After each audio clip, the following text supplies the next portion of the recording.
मैत्रिणींनो, भरतासाठी वांगे खरेदी करताना जाड देठ असलेलं देठ असलेलं वांगं खरेदी करा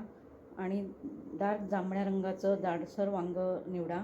आणि वांग्याला तेल लावून भाजताना डायरेक्ट गॅसवर न भाजता त्यावर सपोर्टिंग स्टँड किंवा पापडाची जाळी वगैरे असते ती ठेवून त्यावर भाजायला घ्या आणि भाजताना देठाच्या बाजूनी सुरुवात करू नका, मागच्या साईडनी सुरुवात करा आणि पुढे पुढे भाजायला येत जा आणि हलवत हलवत भाजा, म्हणजे छान भाजले जाईल खरपूस. तेल लावल्यामुळे वांग्याची सालं पटकन निघतात आणि आणि जर तुमचं देठ निघाला काही कारणाने किंवा देठाचं वांगं नाही मिळालं तर तुम्ही पापडाचा जो चिमटा असतो त्या चिमट्याच्या साहाय्याने तुम्ही भाजू शकता वांगं. आणि वांगं भाजून झाल्यावर लगेच गरम गरम गार पाण्यात बुडवा, म्हणजे तुमची वांग्याची सालं पटकन निघतील.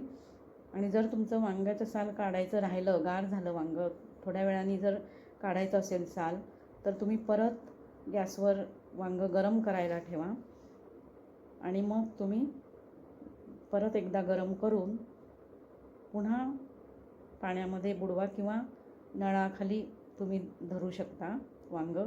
म्हणजे वांग्याचं साल पटकन निघेल. आणि जर तुम्हाला वांग्याला ओव्हनमध्ये भाजायचं असेल तर 200 अंश सेल्सिअस तापमानाला प्रीहीट केलेल्या ओव्हनमध्ये 30 ते 40 मिनटं भाजा.